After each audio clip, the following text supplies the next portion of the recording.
بسم الله الرحمن الرحيم بسم الله الرحمن الرحيم. السلام عليكم ورحمة الله وبركاته.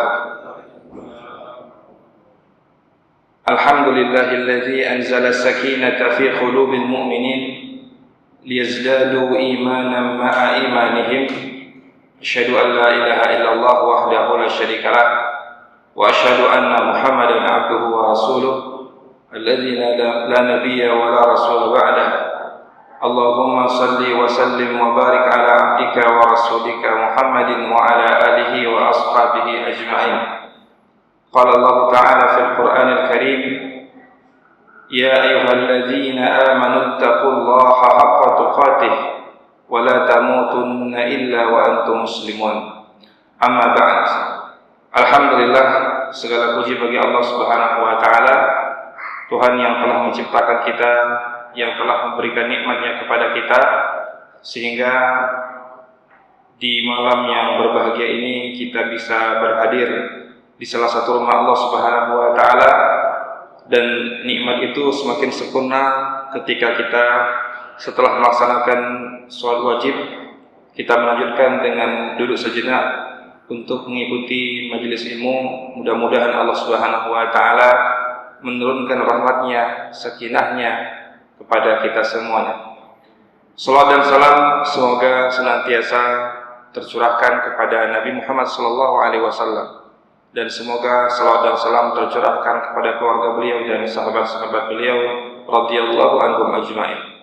Kaum muslimin dan muslimat jamaah salat maghrib yang semoga dirahmati oleh Allah Subhanahu wa taala, berhubung insyaallah beberapa hari ke depan kita akan menyambut bulan suci Ramadan, bulan yang penuh berkah, maka marilah kita memperhatikan bagaimana Rasulullah SAW meringkas kepada kita tentang pokok-pokok kebaikan yang ada di bulan Ramadan.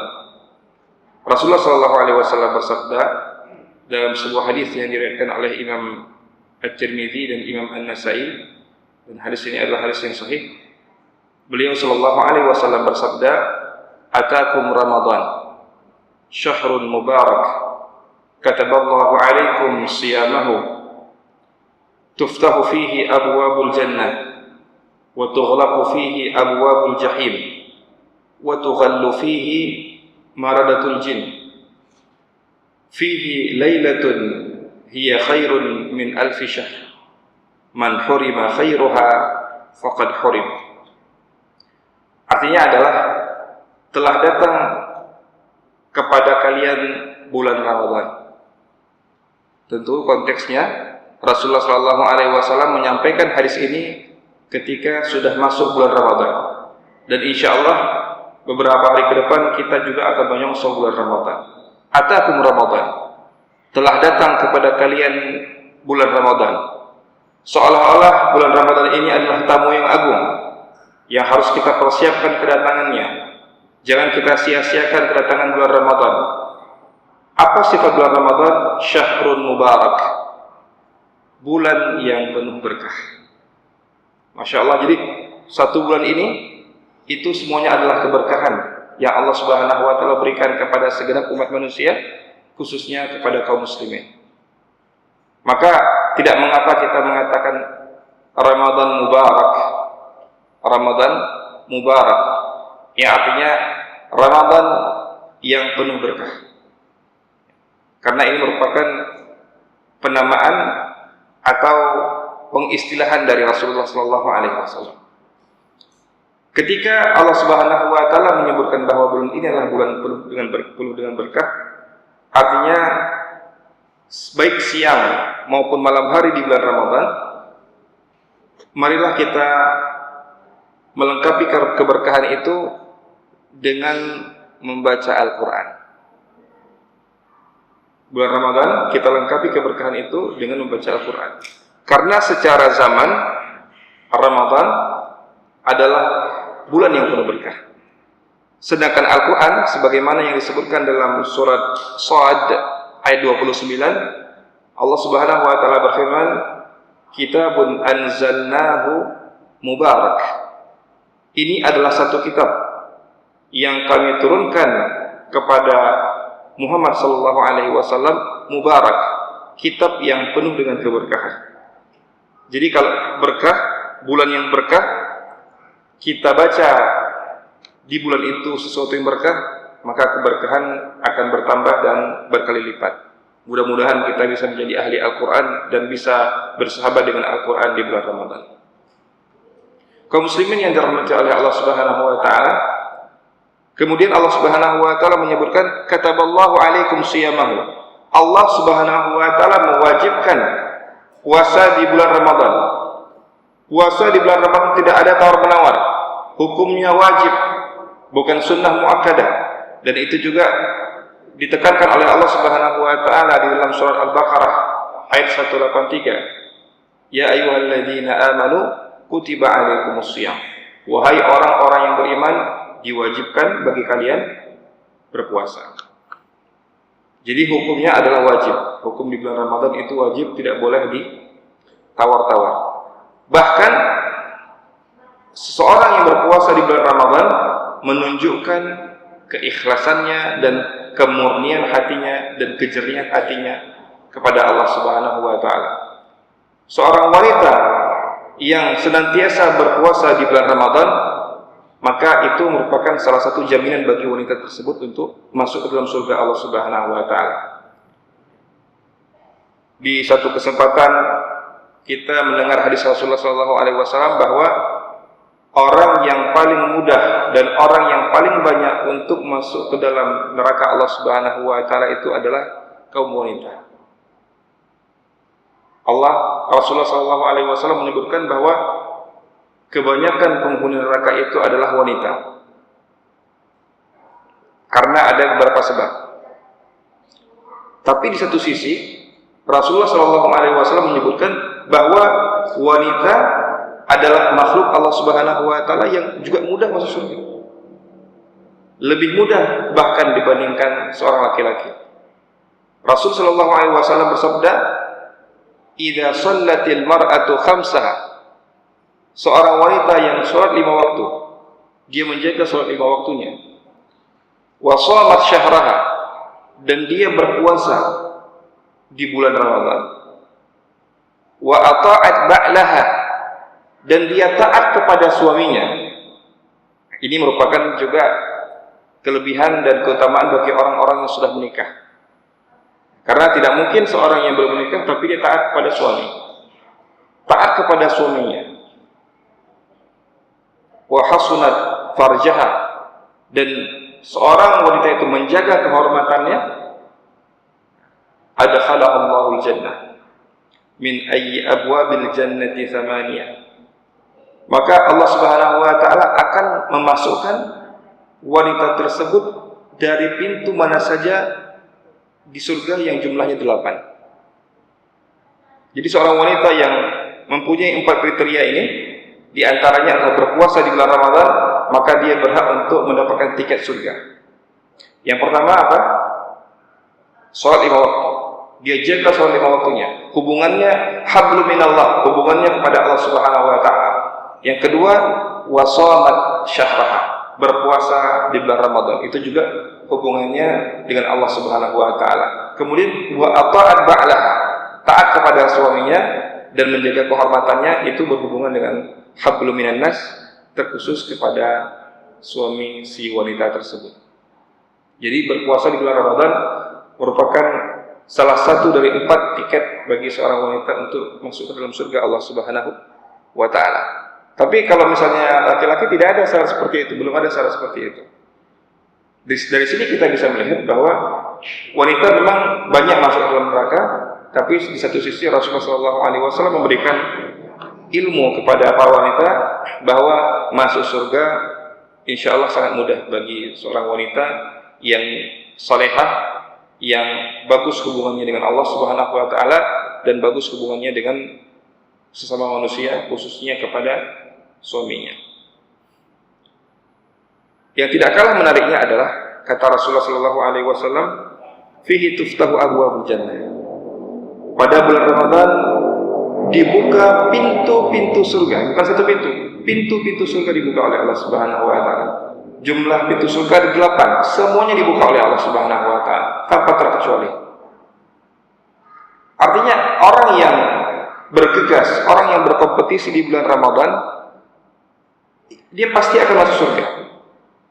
Tapi kompetisinya itu dibangun atas imanan wahtisaban, dengan penuh keimanan dan mengharap pahala dari Allah Subhanahu wa taala. Seseorang ketika dia berpuasa, seseorang ketika dia beribadah, seorang melaksanakan sholat malam, melaksanakan sholat tarawih atas dasar iman dan wahtisaban, dengan penuh keimanan dan mengharap pahala dari Allah Subhanahu wa taala, niscaya dia akan masuk ke dalam surga Allah Subhanahu wa taala. Semua pintu surga dibuka oleh Allah Subhanahu wa taala. Seandainya kita bisa melihat pintu surga yang dibuka oleh Allah Subhanahu wa taala, niscaya tidak ada kaum muslimin yang bermalas-malasan di bulan Ramadan. Terbuka kalau kita bisa melihat.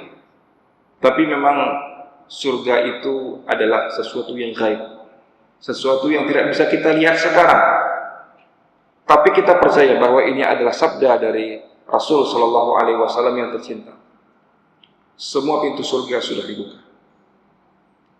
Wa tughlaqu fihi abwabul jahim. Seluruh pintu neraka ditutup.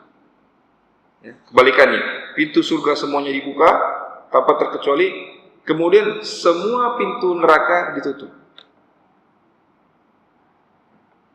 Di sini kita bisa mengambil pelajaran selama ini, selama kita hidup, kita ada dua musuh. Ada dua musuh yang utama. Yang pertama adalah musuh secara internal, dan yang kedua adalah musuh secara eksternal.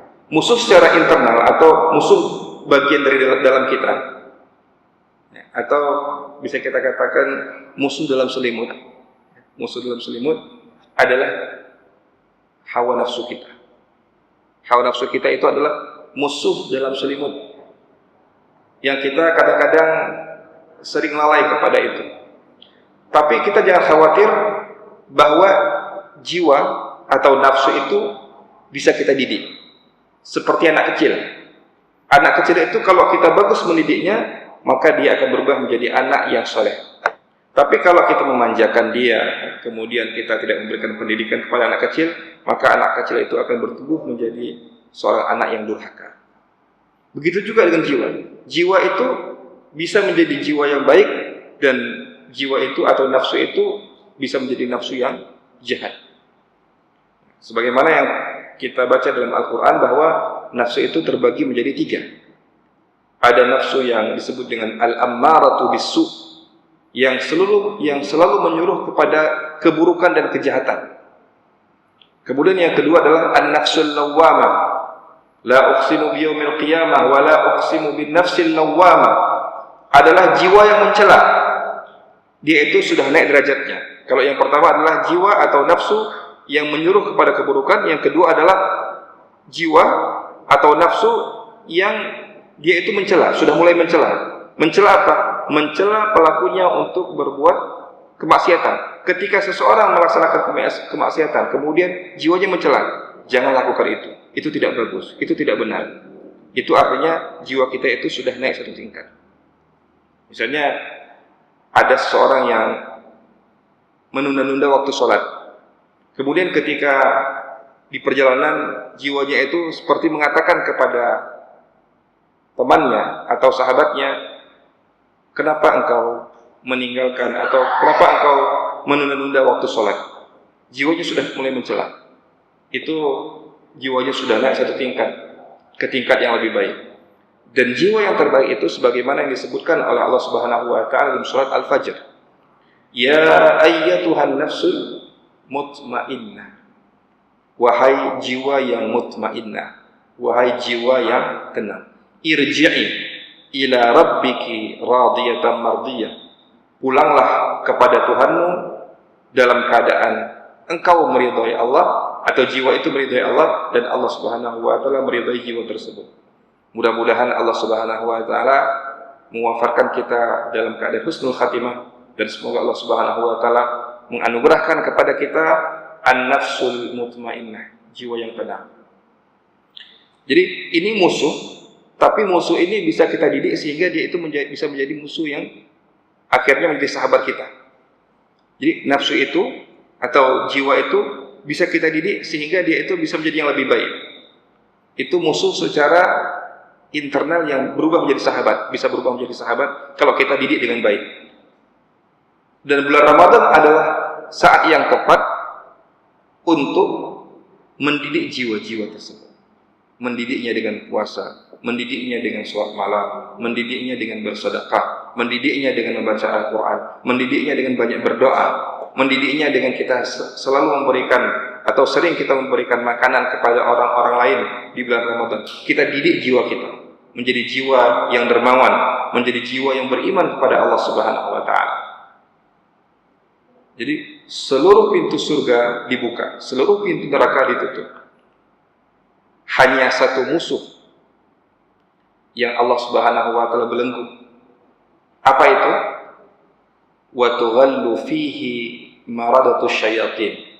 Dan di bulan itu Allah Subhanahu wa taala mengikat dan membelenggu seluruh jin-jin yang ingkar kepada Allah Subhanahu wa taala. Siapakah jin-jin yang ingkar kepada Allah Subhanahu wa taala? Syaitan. Jadi syaitan itu berasal dari golongan jin. Setiap jin yang ingkar kepada Allah Subhanahu wa taala disebut dengan syaitan. Dan nenek moyangnya adalah iblis. Nenek moyangnya yang pertama kali menggoda Nabi Adam alaihissalam adalah iblis. Jadi iblis itu bukan satu jenis, tapi iblis itu adalah nama. Iblis. Iblis itu satu, yaitu nenek moyangnya syaitan. Sedangkan seluruh jin yang ingkar kepada Allah Subhanahu wa taala disebut dengan syaitan. Jin-jin yang jahat ini dibelenggu oleh Allah Subhanahu wa taala. Makanya sering muncul pertanyaan, setiap tahun pertanyaan itu. Kalau seandainya jin-jin itu sudah dibelenggu, kenapa masih ada orang-orang yang jahat? Selalu ada pertanyaan seperti itu. Maka jawabannya adalah yang pertama, yang menyuruh kepada kejahatan itu adalah bukan syaitan lagi, tapi jiwa kita. Disitulah kita bisa mengukur bahwa kalau kita masih berbuat kemaksiatan di bulan Ramadan, artinya jiwa kita masih kotor. Dan harap jangan kita selalu menyalahkan syaitan. Kita selalu menyalahkan syaitan. Kenapa nggak sholat? Salahnya syaitan, digoda oleh syaitan. Kenapa tidak berpuasa? Syaitan yang menyuruh saya untuk tidak berpuasa. Pertanyaannya, dari mana dia tahu bahwa syaitan itu menyuruh dia? Ketika di bulan Ramadan, syaitan semua sudah dibelenggu. Iblis bahkan sudah dibelenggu. Lalu pertanyaannya adalah, kenapa Anda tidak sholat? Kenapa Anda tidak berpuasa? Kenapa Anda tidak bersedekah? Itu artinya adalah jiwa seseorang itu tidak bersih dan tidak suci. Maka di bulan Ramadanlah saatnya momentum bagi kita untuk memperbaiki dan membersihkan jiwa kita. Qad aflaha man zakkaha wa qad khaba man dassaha. Sungguh beruntunglah bagi orang yang selalu mentazkiyah jiwanya, yang selalu mentazkiyah nafsunya, mendidik nafsunya. Wa qad khaba man dassaha, dan sungguh merugi bagi orang-orang yang merusak jiwanya dengan pekerjaan-pekerjaan yang dilarang oleh Allah Subhanahu wa taala. Jadi, kenapa ada orang-orang berbuat kejahatan di bulan Ramadan? Jawaban yang pertama adalah karena musuh secara internalnya belum dididik dengan pendidikan yang baik. Yang kedua, ketika orang masih gemar berbuat kemaksiatan di bulan Ramadan, bahkan bertambah-tambah kemaksiatannya di bulan Ramadan, itu artinya setan sudah sukses mendidik orang itu selama 11 bulan untuk menjadi murid-murid teladannya iblis. Jadi iblis sudah bisa mengkader. 11 bulan saya kader, magangnya di bulan puasa. Jadi dipraktekkan di bulan puasa, di bulan Ramadan. Oleh karena itu kita berharap pada Allah Subhanahu wa taala, mudah-mudahan dengan datangnya bulan Ramadan ini semakin meningkat hubungan baik kita dengan Allah Subhanahu wa taala, dengan ibadah-ibadah dan takarub kepada Allah Subhanahu wa taala. Selanjutnya Rasulullah sallallahu alaihi wasallam mengatakan, fihi lailatun hiya khairun min alfi syahr. Di dalam bulan Ramadan itu ada satu malam yang nilainya itu lebih baik daripada 1000 bulan. Ada satu malam yang nilainya itu lebih baik daripada 1000 bulan. Bukan sama, tapi lebih baik daripada 1000 bulan. Yang disebut dengan malam kemuliaan, yang kita sering menyebutnya Lailatul Qadar.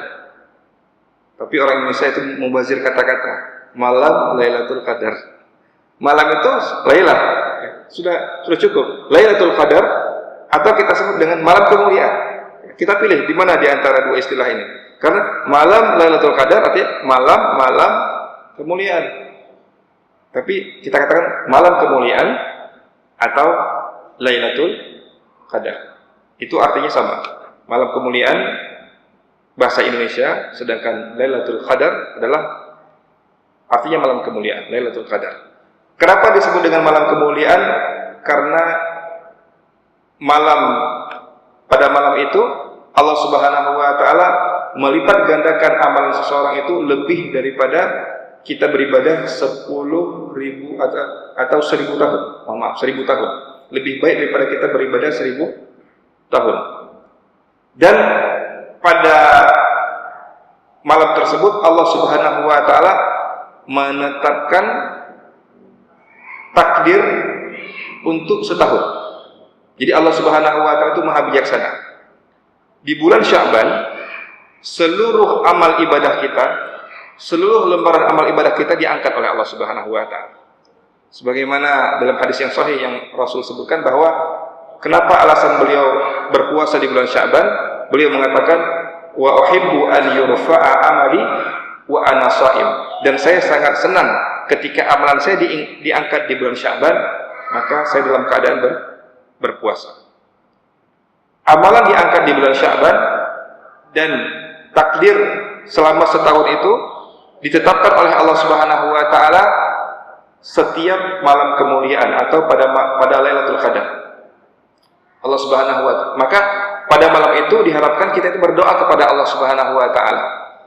Karena dalam satu hadis dikatakan la yaruddul qada illa bid-du'a. Qada atau takdir itu tidak bisa kita rubah dan tidak bisa kita tolak kecuali dengan doa. Maka salah satunya adalah kita memperbanyak doa pada malam tersebut. Dan malam ini merupakan pengkhususan yang Allah Subhanahu wa taala berikan kepada umatnya Rasulullah sallallahu alaihi wasallam karena beberapa hal. Disebutkan bahwa kenapa malam ini dikhususkan kepada orang-orang yang beriman di kalangan umatnya Rasulullah sallallahu alaihi wasallam. Salah satu jawabannya karena umatnya Muhammad sallallahu alaihi wasallam adalah umat yang umurnya pendek-pendek. Kita secara umur kalah dengan umurnya umat-umat sebelum kita. Seperti misalnya umur Nabi Adam alaihissalam. Berapa umur Nabi Adam alaihissalam? 1000 tahun. Dalam hadis yang sahih disebutkan 1000 tahun kurang 40. Berarti berapa? 960. Kenapa? Karena 40 tahunnya itu sudah diberikan kepada Nabi Daud alaihissalam. Disinilah ketika Allah Subhanahu wa taala sudah memberitahukan kepada Nabi Adam bahwa umur engkau wahai Adam 1000 tahun, maka pergunakanlah dengan baik. Tapi ketika Nabi Adam alaihissalam melihat ada satu di antara keturunannya nanti yang disukai oleh Nabi Adam alaihissalam ketika itu, yaitu Nabi Daud, maka Nabi Adam alaihissalam berkata kepada Allah Subhanahu wa taala, wahai Adam, apa yang kau lihat? Saya melihat ada salah satu di keturunanku. Siapakah dia? Ya Allah, dia adalah Nabi Daud. Maka Nabi Adam memberikan sebagian umurnya, ya sekitar 40 tahun, kepada Nabi Daud alaihissalam. Sehingga ketika sudah 960 tahun, datang malaikat yang ditugaskan oleh Allah Subhanahu wa taala untuk mencabut nyawa. Maka Nabi Adam mengatakan, kenapa engkau datang cepat sekali? Padahal Allah Subhanahu wa taala memberikan kepadaku umur 1000 tahun. Maka disinilah kita bisa melihat bahwa manusia itu adalah makhluk Allah Subhanahu wa Ta'ala yang sering lupa. Sudah berjanji tapi lupa, sudah memberikan tapi lupa. Oleh karena itu disyariatkan bagi kita, khususnya kepada umat Rasulullah SAW, ketika kita sudah berjanji, khususnya dalam beberapa hal, misalnya seperti jual beli, disyariatkan bagi kita untuk menulis. Untuk apa menulis? Misalnya kita tulis hutang, kita tulis janji kita tulis akad sewa menyewa dan sebagainya, supaya kita tidak lupa. Dan hal yang sering dilupakan itu adalah janji. Hal yang sering dilupakan itu apa? Janji dan hutang. Janji dan hutang. Makanya tugas kita sebagai rakyat itu adalah mengingatkan pemimpin juga. Dia ketika masa kampanye janjinya 60. Kita ingatkan satu persatu. Bapak, ada ini janjinya, poin 1, 2, 3, 4, 5, 6, 7, 8, 9, 10. Selama 3 tahun menjabat sebagai pemerintah, sudah berapa janji yang dipraktekkan atau direalisasikan dalam kehidupan? Kita ingatkan janji-janji. Karena memang manusia itu lupa dengan janjinya. Jadi ketika orang lupa dengan janjinya itu, terkadang disengaja dia lupakan janjinya. Atau yang kedua memang karena sifat manusia itu adalah melupakan janji. Ya, sudah berjanji ingin membangun rumah fakir miskin, berjanji untuk misalnya memberangkatkan orang-orang haji bagi orang-orang yang fakir dan sebagainya, tapi tidak direalisasikan, bisa jadi karena dia lupa. Nabi Adam alaihissalam juga lupa dan diingatkan kembali oleh malakul maut ketika itu. Atau hutang. Hutang itu yang sering dilupakan. Apalagi kalau tidak ada akad, apalagi tidak ada tulis menulis. Ada orang yang pinjam uang sekitar 1 juta. Dia bilang, insya Allah 3 bulan lagi saya akan membayar 1 juta ini kepadamu. Hari demi hari, bulan demi bulan. Akhirnya sudah sampai 3 bulan. Kita katakan, dan kita tidak ada bukti. Kita katakan, wahai fulan, 3 bulan yang lalu engkau pernah mengatakan bahwa engkau ingin mengembalikan uang hutangmu. Ada yang mengatakan, hutang yang mana ya? Saya rasa tidak ada hutang. Atau saya lupa hutang yang mana. Karena memang manusia itu adalah pelupa. Wasumiyal insanu insanan, manusia itu dikatakan manusia likathrati nisyanihi, karena banyak lupanya. Jadi ketika ada orang yang lupa, mari kita ingatkan.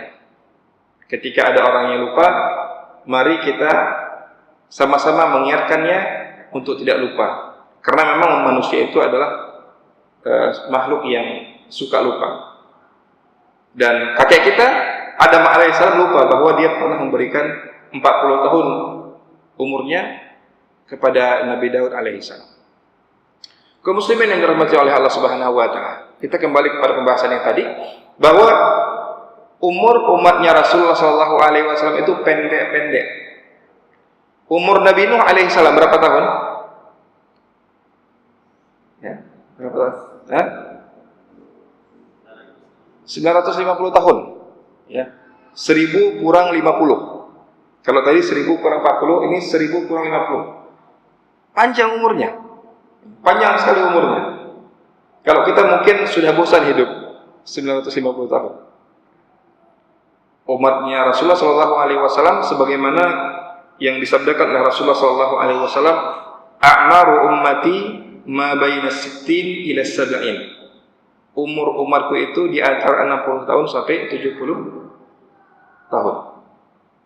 Wa aqalluhum man yajuzu dzalik, dan sangat sedikit dari mereka yang bisa lebih dari 60 atau 70 tahun. Itu yang mengatakan Rasulullah SAW sendiri. Umur kita di antara 60 sampai 70 tahun.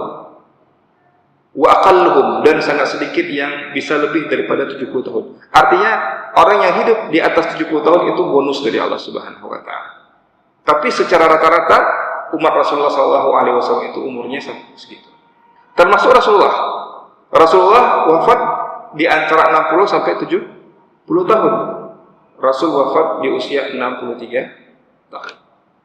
Abu Bakar As-Siddiq radhiyallahu anhu wafat pada umur 63 tahun. Umar bin Khattab radhiyallahu anhu wafat pada umur 63 tahun. Utsman bin Affan radhiyallahu anhu wafat pada umur 80 tahun. Sedangkan Ali bin Abi Thalib wafat pada umur 63 tahun. Jadi dari Rasulullah sallallahu alaihi wasallam dan 4 sahabatnya atau 4 khalifah al-khulafa'ur rasyidun, maka 4-nya wafat pada umur 63 tahun. Hanya Utsman bin Affan sendiri yang umurnya itu 80 tahun. Ini rata-rata dari umur umatnya Rasulullah sallallahu alaihi wasallam. Karena umur kita pendek-pendek, makanya Allah Subhanahu wa taala memberikan kepada kita itu banyak bonus. Di antara bonusnya adalah Allah Subhanahu wa taala menjadikan untuk umatnya Rasulullah sallallahu alaihi wasallam ini malam kemuliaan. Malam kemuliaan. Orang yang beribadah pada malam kemuliaan, maka dia itu lebih baik daripada beribadah lebih dari atau lebih baik daripada beribadah 1000 tahun. 1000 bulan, maaf. 1000 bulan.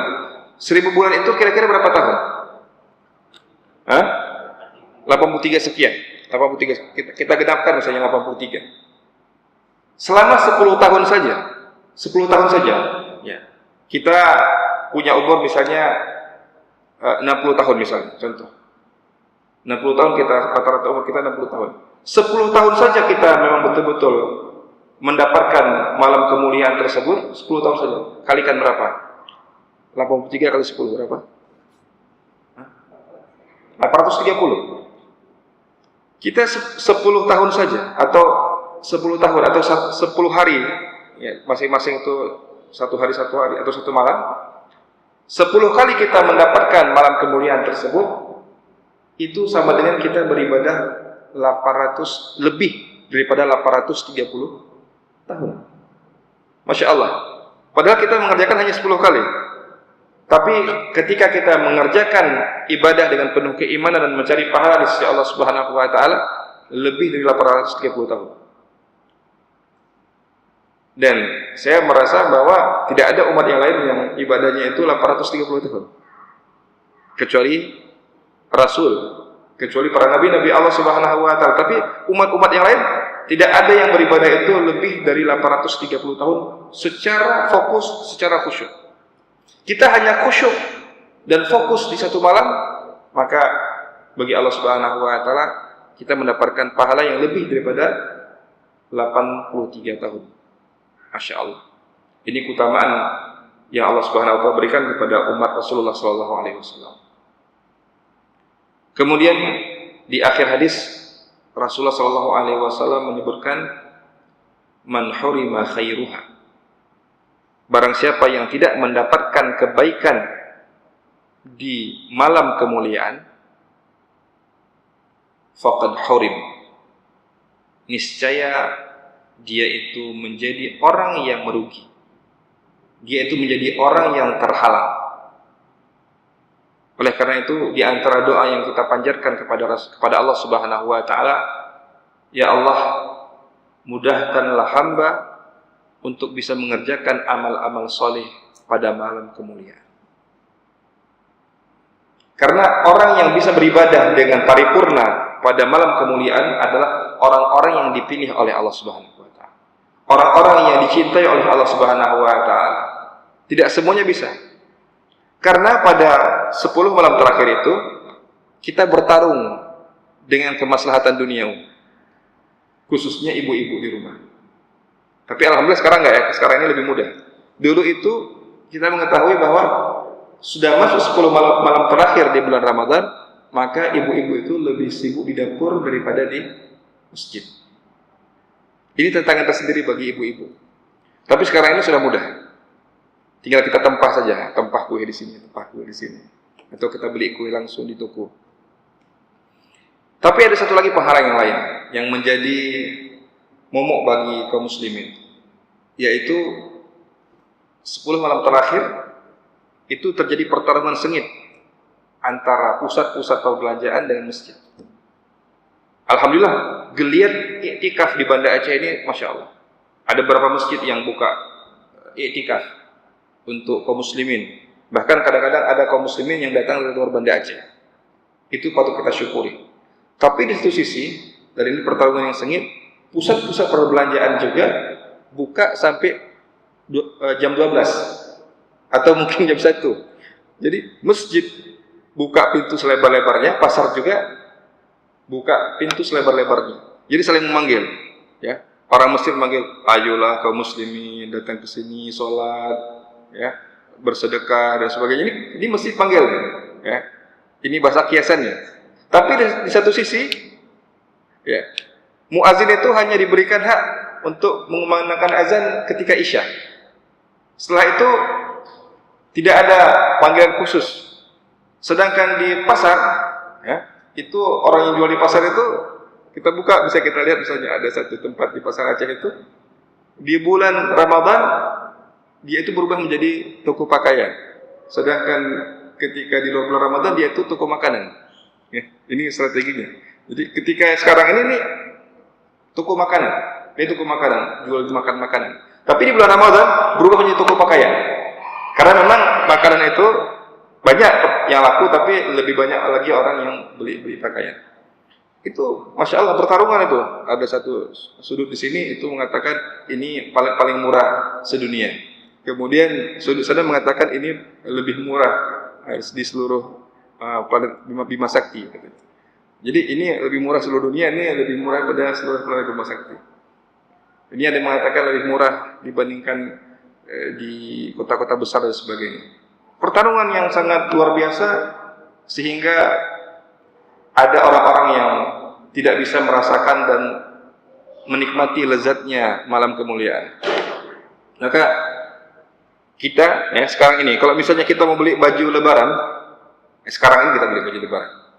Karena apa? Supaya 10 malam terakhir itu betul-betul fokus, ya, untuk kita beribadah pada Allah Subhanahu Wa Taala. Kalau kita mau beli sepatu baru, kalau ada rezeki, maka beli ya sekarang. Karena apa? Karena bulan Ramadan itu bukan saatnya kita berlomba-lomba di pasar membeli perlengkapan untuk Idul Fitri. Bahkan di bulan Ramadan itu saatnya kita itu berlomba-lomba untuk mendapatkan pahala yang sangat banyak dari Allah Subhanahu Wa Taala. Ya. Jangan sampai ada orang-orang yang Allah Subhanahu Wa Taala berikan kemudahan untuk berdoa di masjid. Rasul Shallallahu Alaihi Wasallam mengajarkan pada Aisyah radhiyallahu anha doa ketika datang malam kemuliaan. Di antara doanya adalah Allahumma innaka afuwun tuhibbul afwa fa'fu anni. Ada orang yang setiap malam doanya itu Allahumma innaka afuwun tuhibbul afwa fa'fu anni. Ya. Tapi ada orang-orang yang tidak Allah Subhanahu Wa Taala berikan kemudahan kepada dia sehingga dia itu tidak mengucapkan kata-kata ini atau doa ini, sehingga malam kemuliaannya itu berlalu begitu saja, tidak dimanfaatkan. Seandainya malam kemuliaan atau Lailatul Qadar itu Allah Subhanahu Wa Taala tampakkan kemuliaannya, Allah Subhanahu Wa Taala tampakkan dahsyatnya malam kemuliaan tersebut, niscaya tidak ada lagi orang-orang yang ada di pasar. Kalau Allah buka. Tapi memang malam kemuliaan itu juga satu hal yang gaib, yang tidak diketahui kecuali hanya Allah Subhanahu Wa Ta'ala.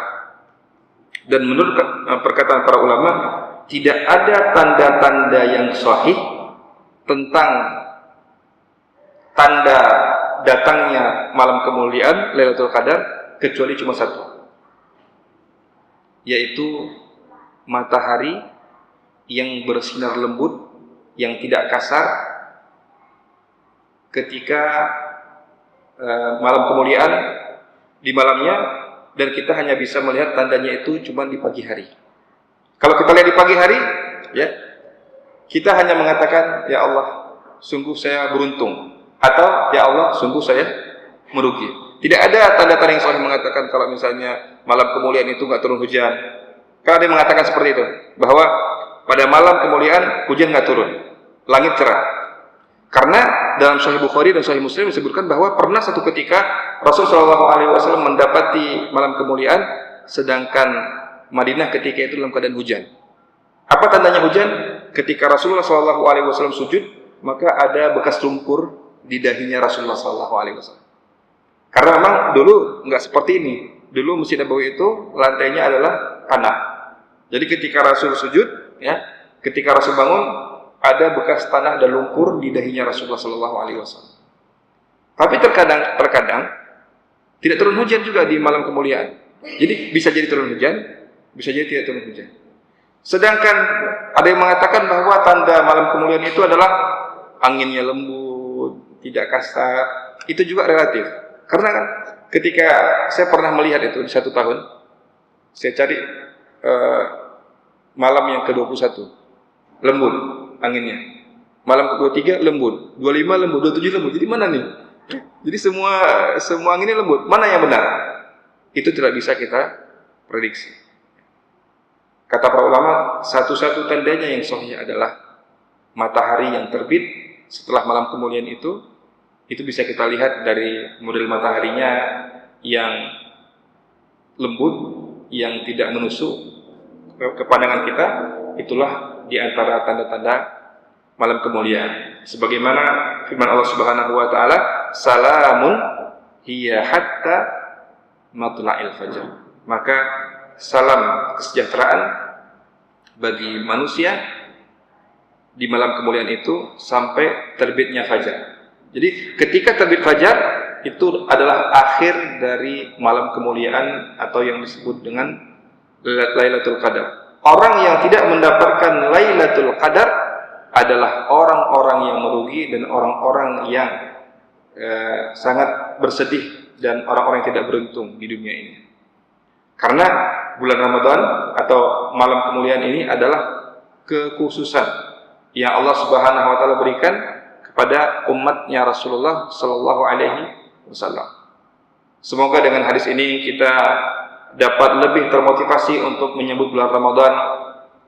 Mari kita ambil kesempatan emas ini ketika Allah Subhanahu wa taala buka pintu surga seluas-luasnya dan Allah Subhanahu wa taala menutup pintu neraka serapat-rapatnya, dan Allah Subhanahu wa taala membelenggu musuh eksternal kita yaitu syaitan dan iblis. Maka kesempatan untuk masuk ke dalam surga Allah Subhanahu wa taala lebih luas atau lebih mudah bagi kita untuk bisa masuk dalam surga Allah Subhanahu wa taala. Mudah-mudahan Allah Subhanahu wa taala menjadikan kita orang yang beriman kepada Allah sehingga kita dapat melaksanakan semua amal soleh kita dengan penuh keimanan, ketakwaan dan mengharap pahala dari Allah Subhanahu wa taala. Aqulu qouli hadza wa astaghfirullah li wa lakum wa lisairil muslimin. Dan kita tutup dengan doa kafaratul majlis. Subhanakallahumma wa bihamdika asyhadu an la ilaha illa anta astaghfiruka wa atubu ilaik. Assalamualaikum warahmatullahi wabarakatuh.